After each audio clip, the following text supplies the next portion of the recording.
Parfait. Bonjour tout le monde. Merci d'être venu sur votre heure de dîner pour plusieurs d'entre vous pour cette présentation sur les approches fédérales à l'égard des syndicats et de la science. Donc, on a choisi de vous présenter cette présentation-là puisqu'on est en ce moment en campagne électorale. Donc, les approches fédérales, il pourrait en avoir plusieurs. On a choisi principalement les syndicats parce que les syndicats, ben, c'est vous aussi. Ça vous touche vos conditions de travail, votre contrat de travail, votre convention collective. Et les sciences, ben, on est le groupe SP, donc pour voir un peu plus précisément comment les derniers gouvernements nous ont impactés. Donc, je tiens à souligner que cette présentation-là a été faite de toutes pièces par Peyton Tenenbaum de l'IPFPC. Donc, c'est pas moi qui l'ai mis en place. C'est elle qui a fait toute la recherche et avec toutes les références aussi qui soutiennent là, chacun des faits qu'on va présenter aujourd'hui. Donc, la présentation, c'est un format comparatif des derniers, des différents, des gouvernements passés. Et ce n'est pas, en fait, là, une exploration des programmes électoraux là, qu'on a en ce moment. C'est vraiment plus sur qu'est-ce qui a été fait dans le passé. Donc, je me lance. Je vais partager mon écran. Bon, attends un petit peu. Encore une fois, si je garde ça ici, euh, là, je vais dire, excusez, moi, tantôt, ça fonctionnait bien. Puis,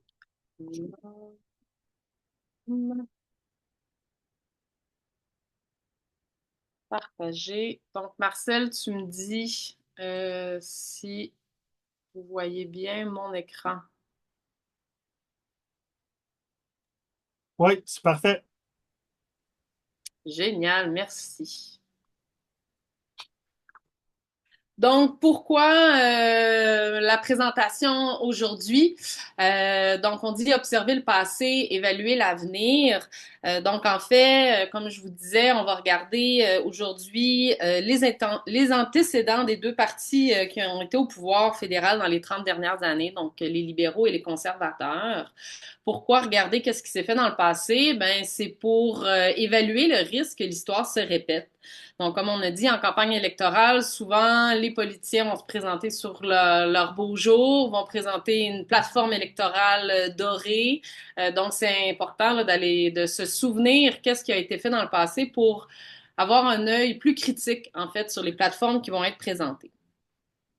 Donc, les 30 dernières années, ça veut dire qu'on va voir, en fait, on va comparer les différents gouvernements. Donc, le Parti libéral du Canada avec Jean Chrétien, qui a été en mandat de 1993 à 2003. Ensuite, Paul Martin, qui a suivi toujours pour le Parti libéral 2003 à 2006. Ensuite, ça a été suivi par Stephen Harper pour le Parti conservateur du Canada, qui a été en mandat de février 2006 à novembre 2015. Et finalement, le gouvernement de Justin Trudeau de 2015 à mars 2025. Lui aussi pour le Parti libéral du Canada.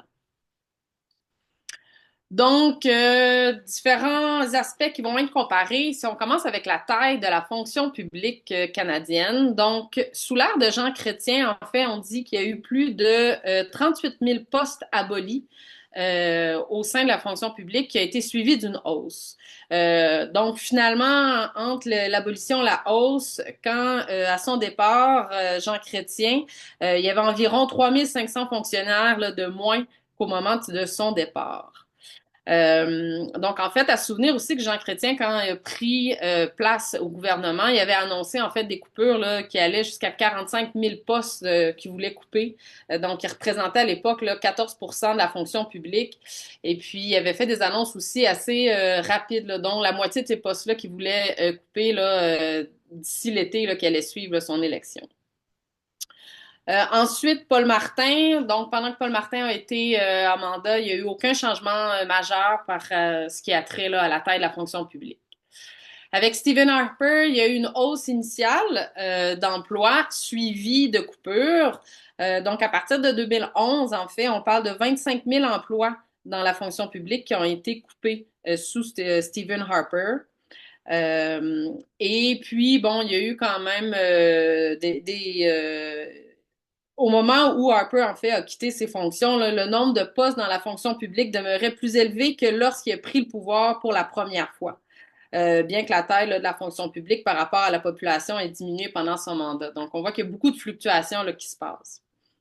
Depuis que, en fait, sous l'ère de Justin Trudeau, on voit en fait une croissance importante de la fonction publique. Donc, on parle même d'une croissance de 43% là, depuis 2015. Et il a déjà été annoncé là, dans le budget, dans le dernier budget là, de 2024, qu'il allait avoir des coupures au sein de la fonction publique. Justin Trudeau avait annoncé une coupure de 5000 postes, principalement par attrition. Par rapport à la sous-traitance, donc avec Stephen Harper, les coûts liés en fait à la sous-traitance ont augmenté de 79%, donc entre 2006 et 2011, alors qu'avec Justin Trudeau, on parle plutôt d'une augmentation de 60% entre 2015 et 2023. Donc, même on a un rapport qui a été fait là, du directeur parlementaire qui estime que, en fait, ça coûte 25% plus cher aux contribuables de faire affaire avec des solutions externes plutôt que de donner les contrats là, directement à la fonction publique. Naturellement, à travers la sous-traitance, on a souvent moins de transparence, moins de responsabilité aussi par rapport à ces contrats-là. On se souviendra les plus gros contrats de sous-traitance, là, dernièrement, ben, Phoenix, le contrat qui a été donné à IBM. On a aussi l'application là, Arrivcan, qui a aussi eu des larges coûts pour la population canadienne. Par rapport maintenant, ce qui touche un peu plus les syndicats, donc par rapport à la aux législations pour le retour au travail. Donc, sous les différents gouvernements, plusieurs législations, plusieurs de ces premiers ministres-là ont eu recours à la législation pour forcer un retour de travail des employés qui étaient en grève. Donc, Jean Chrétien a utilisé la loi 5 fois pour forcer le retour au travail. Même chose du côté de Stephen Harper et 2 fois pour Justin Trudeau. À savoir, pour rajouter un petit peu plus par rapport à ces retours au travail forcés, en 1997, avec Jean Chrétien, c'était pendant la grève des employés de Post Canada. Donc, non seulement la loi a été utilisée pour forcer le retour au travail, mais en plus, le taux de rémunération qui a été imposé à ces travailleurs-là était inférieur à la dernière offre de l'employeur. Même chose qui s'est passé aussi du côté de Stephen Harper en 2011, donc toujours aussi par rapport à une grève des employés de Post Canada. Donc en forçant le retour au travail, Stephen Harper a aussi imposé là, des augmentations salariales qui se trouvaient à être sous l'offre finale qui avait été offerte au dernier niveau.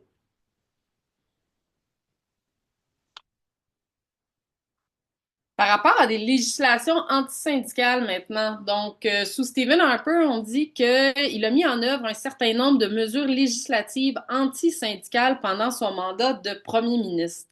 Ici, on fait référence, entre autres, à la loi aux relations de travail dans les services publics en 2013, la loi C4, en fait, qui en fait, laissait le gouvernement fédéral le pouvoir unilatéral de désigner les services essentiels. Et on sait que quand on désigne une unité ou des postes comme étant services essentiels, ça veut dire qu'on retire en quelque sorte là, leur droit de grève. Donc, c'était le gouvernement là, uniquement qui pouvait désigner ces services-là. Aussi, dans les cas d'arbitrage, cette loi demandait à ce que les arbitres accordent un poids prépondérant à la situation financière du Canada quand vient le temps de faire le choix sur l'arbitrage du contrat de travail. Donc, ce qui donne en quelque sorte un peu un avantage là, à l'employeur versus au syndicat. Dans les lois antisyndicales, on parle aussi en 2014 de la loi sur le droit de vote des employés, donc la loi C-525, qui en fait, qui venait changer un peu les règles d'accréditation des différentes organisations syndicales et aussi les seuils de révocation en fait de cette accréditation-là qui passait de 50% plus 1 à 40%. On a aussi un autre exemple, la loi de l'impôt sur le revenu. Il y avait une loi 377 en 2015 qui avait été passée, en fait, qui exigeait aux organisations syndicales de déclarer là, publiquement tous leurs renseignements financiers détaillés. Ça, c'était une exigence qui était beaucoup plus sévère par rapport à tous les autres types d'entreprises qu'on trouve au Canada, incluant les grandes entreprises, les organismes bienfaisance, pardon, etc. Donc ça, c'est des exemples en fait de lois qui ont été passées là sous Stephen Harper. Et quand Justin Trudeau a pris le pouvoir, en fait, il a abrogé l'ensemble de ces lois antisyndicales là et il a rétabli les anciens systèmes de certification et de révocation des organisations syndicales. Loi anti-briseur de grève. Donc, on sait que Stephen Harper a voté, en fait, contre un projet de loi qui avait été déposé par le Bloc québécois à l'époque pour avoir une loi anti-briseur de grève. Et récemment, en fait, Justin Trudeau a proposé lui aussi une loi anti-briseur de grève qui a cette fois-ci été adoptée à l'unanimité en 2024 et qui va entrer en vigueur, en fait, à l'été 2025. Règlement sur les salaires. Donc, sous Jean Chrétien, Parti libéral, on parle d'une prolongation de la réglementation salariale mise en place par le gouvernement de Brian Mulroney. Donc, en fait, sous Brian Mulroney, en 1991, il avait institué une limite là, sur les augmentations salariales. Et quand Jean Chrétien a pris pouvoir, en fait, il a allongé là, cette période-là jusqu'en 1997. Stephen Harper aussi a imposé là, des limites aux augmentations salariales pour 400 000 fonctionnaires sur 5 ans. Et non seulement là, à partir... Donc, en fait, ça, c'était une loi qui a passé en 2009, mais ceci était rétroactif à partir de 2006, ce qui veut dire que ça annulait, en fait, tout ce qui avait été négocié avant là, 2009 pour pouvoir imposer cette limite d'augmentation salariale. Toujours sur les salaires, par rapport à l'équité salariale, donc, Jean Chrétien, en fait, toujours les partis libéraux, a rompu son engagement. C'est une promesse électorale qu'il avait fait, en fait, de respecter la décision du tribunal des droits de la personne et, en fait, d'appliquer l'équité salariale pour la fonction publique canadienne. À l'époque, il avait jugé que ça coûtait trop cher d'appliquer ces mesures-là, donc il ne l'avait pas fait. Ensuite, avec Paul Martin qui est arrivé, de son côté, lui, il a commencé à formuler là, une loi sur l'équité salariale et avec suivi de Stephen Harper qui, lui, a interrompu, en fait, tous les progrès là, qui étaient faits sur cette loi. En plus de ça, on va dire que Stephen Harper a aussi instauré une loi sur l'équité dans la rémunération et en fait, ça venait encore plus compliquer là, le processus d'équité salariale. Il est à mentionner aussi que dans cette même loi-là sur la rémunération qui a été passée en 2006, cette loi-là interdisait aussi aux syndicats d'aider leurs membres à déposer une plainte liée à l'équité salariale. Puis même, il y avait des amendes qui pouvaient aller jusqu'à 50 000 pour toute organisation syndicale là, qui aidait leurs membres à faire une telle plainte. Ensuite, avec Justin Trudeau, la loi sur l'équité finalement voit finalement le jour, qui a été adoptée en 2018 et qui est en vigueur depuis 2021. Donc, le système de paye Phoenix, bon, comme on en a beaucoup parlé, je pense que beaucoup sont toujours affectés, encore une fois, là, par le système de paye Phoenix. Donc, c'est Stephen Harper, en fait, qui a instauré ce système-là, en fait, qui a procédé à l'élimination de centaines d'emplois de conseillers et conseillères en rémunération et qui a eu recours à IBM pour créer un nouveau système de paye. Par contre, c'est sous Justin Trudeau en 2016 que le système de paye a été mis en place, malgré les nombreuses inquiétudes qui avaient déjà été soulevées là, par les agents négociateurs, comme quoi là, ça allait créer des problèmes.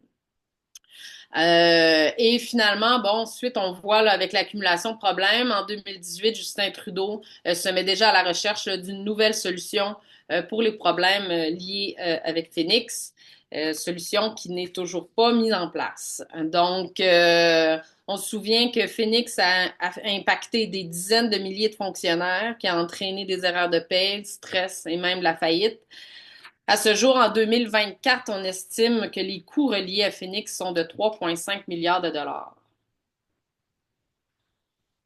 Le régime de retraite de la fonction publique, donc c'est sous l'ère de Jean Chrétien, en fait, que le régime actuel a été créé. Donc, Jean Chrétien a créé un régime de retraite de la fonction publique distinct.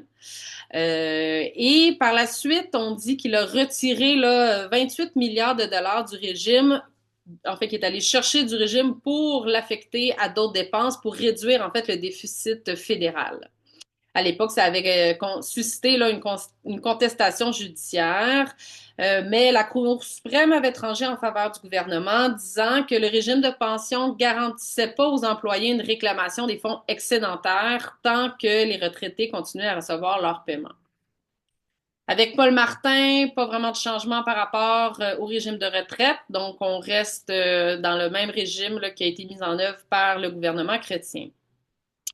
Maintenant, avec Harper, le gouvernement conservateur, donc on a en fait un système à deux niveaux, c'est-à-dire qu'on a repoussé l'âge de la retraite pour les nouveaux employés, ceux qui sont entrés en fonction à partir du 1er janvier 2013. L'âge normal de la retraite a passé de 60 à 65 ans.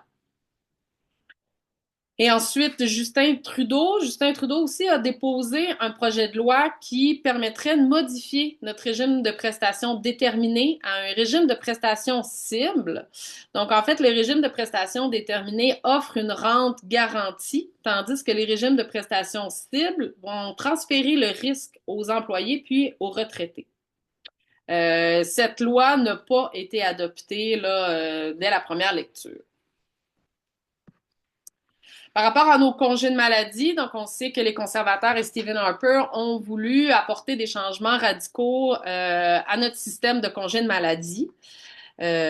Tout ça aurait été mis en place là, dans la loi sur les relations de travail de la fonction publique et que ça aurait contourné en fait aussi notre processus de négociation.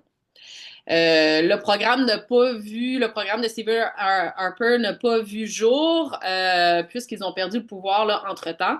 Donc, quand Justin Trudeau est arrivé au pouvoir en 2015, il a annulé les changements apportés au congé de maladie. Et avec Justin Trudeau aussi, en 2019, le gouvernement libéral a accepté un protocole d'entente sur le soutien du mieux-être des employés. Et ce protocole-là devait améliorer davantage le système qui était déjà existant. Mais malheureusement, le protocole d'entente n'a pas été renouvelé après que les négociations sur le sujet ont échoué au cours de la dernière ronde des négociations.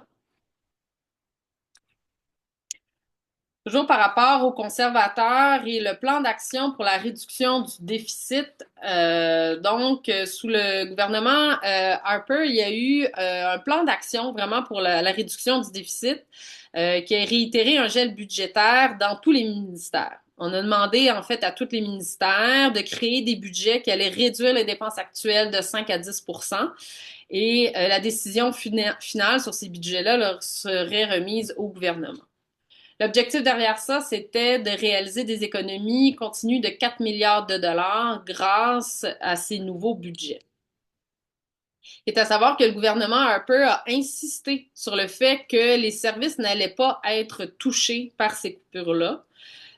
Par contre, même avec des contestations judiciaires, Harper a toujours refusé de mesurer et même de divulguer des données sur la façon dont les coupures toucheraient les services.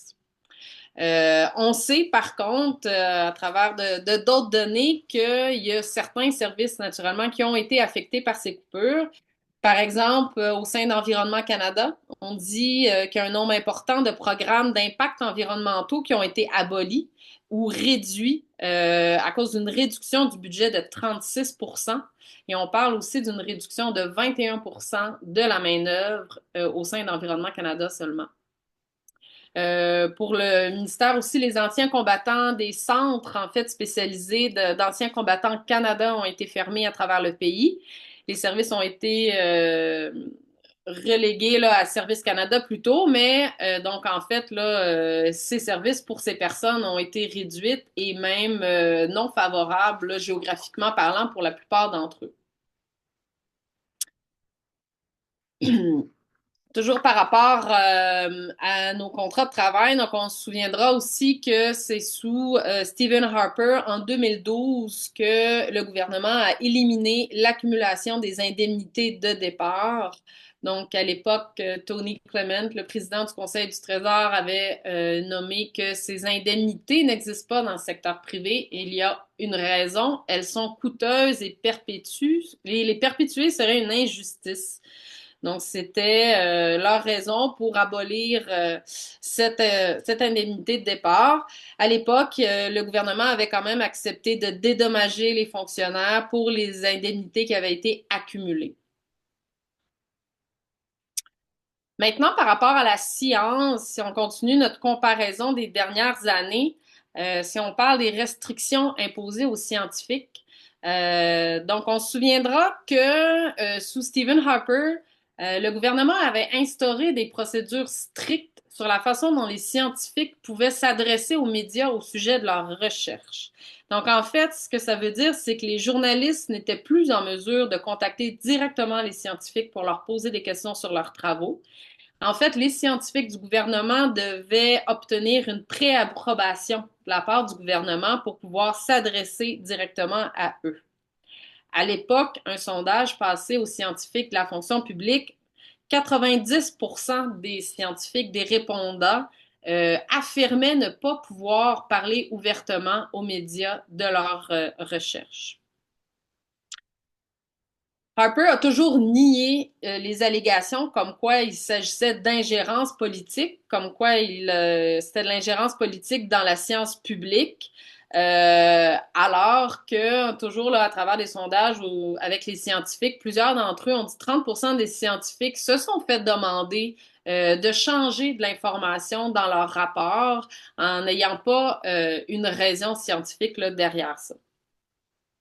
Lorsque Justin Trudeau est arrivé au pouvoir, il a annulé les restrictions qui ont été imposées précédemment et il a aussi accepté d'inscrire l'intégrité scientifique dans la convention collective. Donc, en 2016, en fait, l'IPFPC a conclu une entente de principe avec le Conseil du Trésor qui a inscrit le droit des scientifiques de parler de leurs recherches dans la convention collective. Donc maintenant, ça devient encore plus difficile de vouloir faire taire les scientifiques de la fonction publique. Les coupures dans le secteur de la science. Donc ici, vous avez un graphique de Statistique Canada qui fait un peu la division, en fait, comment on investit en sciences depuis les années 1963 à 2023. Donc, en fait, on voit que les investissements en sciences au sein du gouvernement ont diminué là, drastiquement dans les dernières années. Cet amoindrissement là, a été influencé par tous les gouvernements dont on parle depuis le début. Puis ça a amené quand même à des répercussions importantes sur la capacité des scientifiques à mener leurs travaux, puis à affecter la stabilité des programmes de surveillance à long terme. Pour terminer sur le sujet de la science, faire un petit retour sur Harper, les coupures en sciences. Donc, au total, on sait qu'on a 5332 membres de l'IPFPC qui ont été congédiés pendant les années de Harper ou transférés à d'autres fonctions. Ça inclut 1500 scientifiques, ingénieurs et agents de recherche. Harper aussi avait supprimé le rôle du conseiller national des sciences. Le conseiller en chef des sciences au Canada, il donne des avis au gouvernement afin de s'assurer d'intégrer que les connaissances scientifiques sont prises en compte quand vient le temps de faire des décisions qui touchent les politiques publiques. Ce rôle-là aussi vient s'assurer que la science qui est faite, les travaux scientifiques qui sont faits au sein du gouvernement, de la fonction publique, sont disponibles publiquement. Donc, de venir couper ce rôle, c'était quand même assez significatif pour la science au sein du Canada. plusieurs, plusieurs projets et ministères ont été particulièrement impactés par ça. Donc, surtout l'Environnement Canada et le ministère des Pêches et Océans ont vu des grandes coupures dans leur budget et aussi dans leur personnel. Puis on a des projets aussi, comme le laboratoire de recherche atmosphérique sur l'environnement polaire, PEARL, et aussi le projet de région, le laboratoire des régions des lacs expérimentaux en Ontario. C'est deux grands projets qui ont vu leur budget complètement anéanti, qui ont été menacés complètement de fermeture. Ça, ce qui signifie des années de recherche qui allaient être perdues. Lorsque Justin Trudeau a pris le pouvoir, de son côté, donc comme on l'a vu, il a annulé toutes les restrictions par rapport à la science, s'est assuré d'avoir aussi de ramener avec l'IPFPC dans la convention collective un texte par rapport à l'intégrité scientifique. Il a aussi ramené le rôle du conseiller national des sciences et nommé une conseillère scientifique en chef.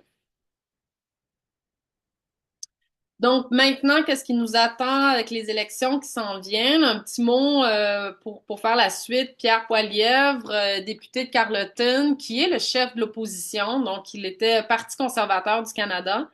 Donc c'est un politicien d'expérience. Alors on peut faire aussi un peu le résumé de ses votes dans les dernières années là, à la Chambre des communes.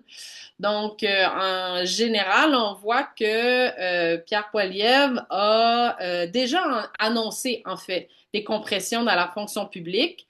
Il a l'intention de faire des coupures. On dit détails précis, mais plus récemment, là, dans des entrevues qu'il a accordées en 2025, donc il parlait vraiment là, des coupures allant jusqu'à 17 000 postes par année par attrition seulement.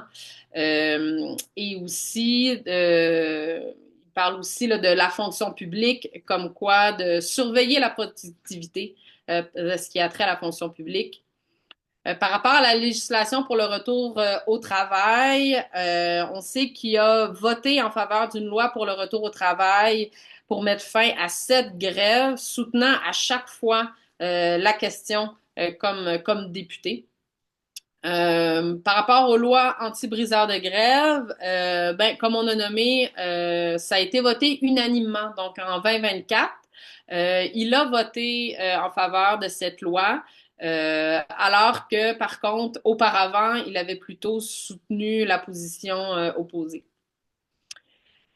Pierre Poilievre aussi, c'est quelqu'un qui a parlé beaucoup de la formule RAND, qui a plaidé en faveur des lois sur le droit du travail depuis 2012, qui permettrait en fait de retirer l'adhésion à un syndicat et de ne pas payer ses cotisations syndicales. Comme on le sait en ce moment, il est obligatoire de payer ses cotisations, qu'on soit membre ou non du syndicat. Certaines lois par rapport au droit au travail pourraient permettre aux employés de continuer de bénéficier des bénéfices du syndicat, mais sans avoir à payer ses cotisations.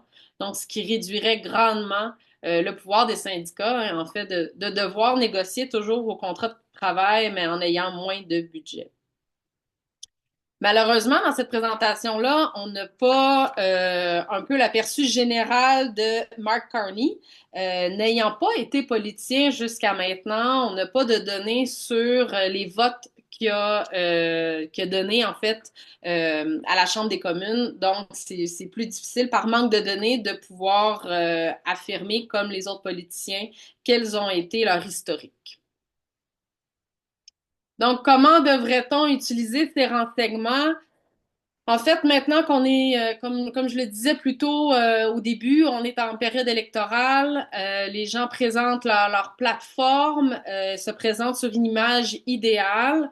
Donc, c'est important de se souvenir qu'est-ce qui s'est passé dans le passé pour pouvoir avoir un regard plus critique.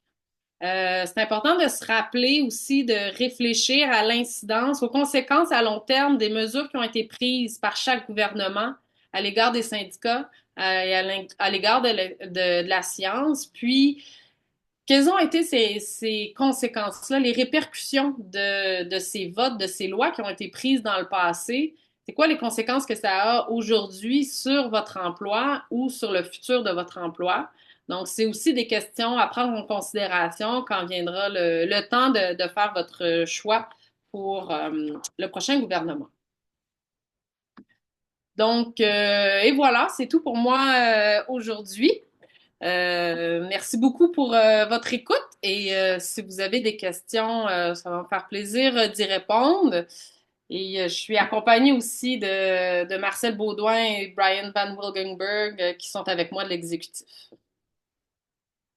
Merci beaucoup, Sarah. Je vois qu'on a déjà une question à Magali. Je vais vous donner permission de parler. Alors, s'il vous plaît, une petite introduction, puis vous pouvez poser votre question.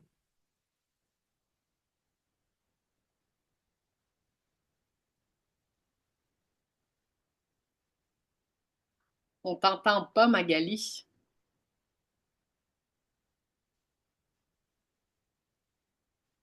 Le monde, s'il y a des questions que le monde ne veut pas parler, il peut également mettre dans cette boîte questions-réponses en bas de l'écran, puis je vais les transmettre.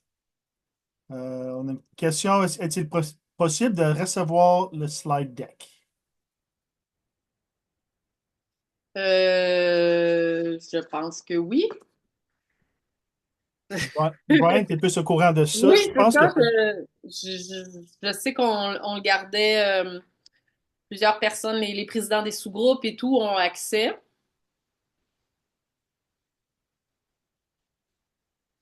Je pense que on va vérifier ça. On n'est pas sûr en ce moment. Ronald, juste envoie un courriel à ask_sp@pips.ca. Comme ça, on peut s'assurer que quand on reçoit la réponse, on peut te communiquer directement.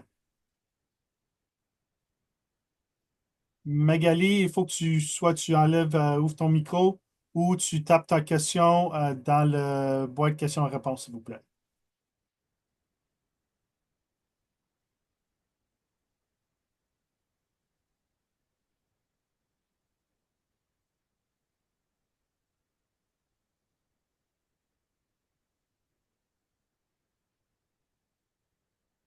Ah, merci, Magali.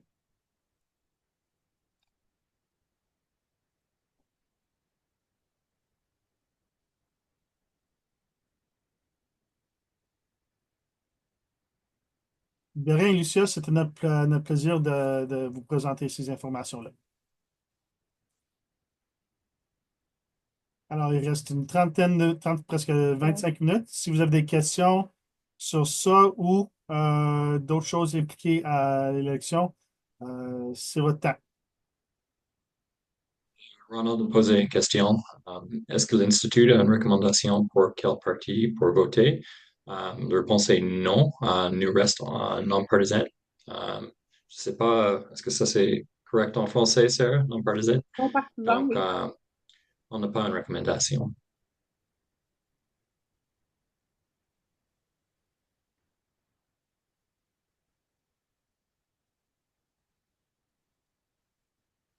En tout cas, je veux juste réitérer pour si vous avez d'autres questions ou vous pouvez toujours, c'est ça comme Marcel le dit, là, vous pouvez nous écrire à ask_sp @pips.ca. Donc, il est possible aussi là, de communiquer avec nous directement. Ça va nous faire plaisir de vous répondre là, si vous voulez avoir des questions plus privées.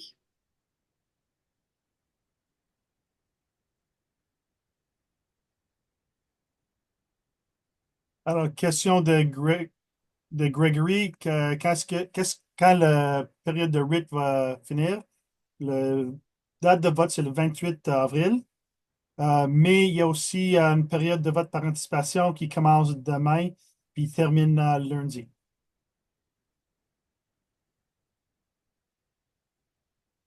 Une autre question, vous avez parlé de Poilievre, de Carney et pourquoi ne pas avoir parlé de Singh?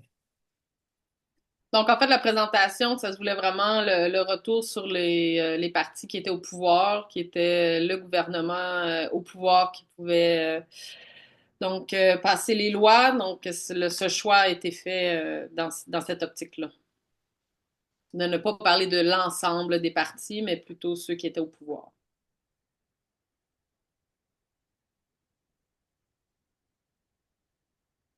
Merci Sarah pour la question et Sarah pour la réponse.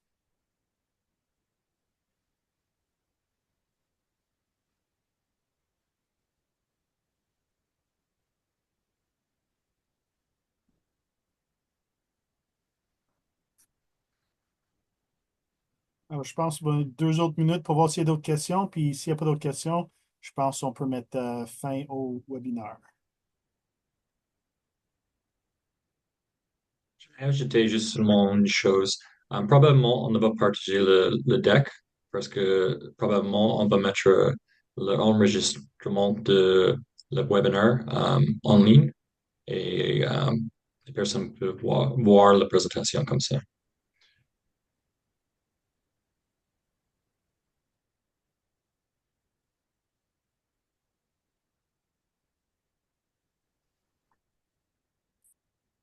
Alors, je pense avec ça, on va mettre fin au webinaire. Merci Sarah pour l'excellent job à faire la présentation puis répondre aux questions. Merci à Brian aussi pour avoir répondu aux questions. Merci à tout le monde qui était ici, qui a participé. On l'apprécie beaucoup. Vous avez pris presque 45 minutes de votre temps, de votre dîner pour écouter notre webinaire. Merci. Puis on passe une bonne, joyeuse longue fin de semaine. Merci beaucoup.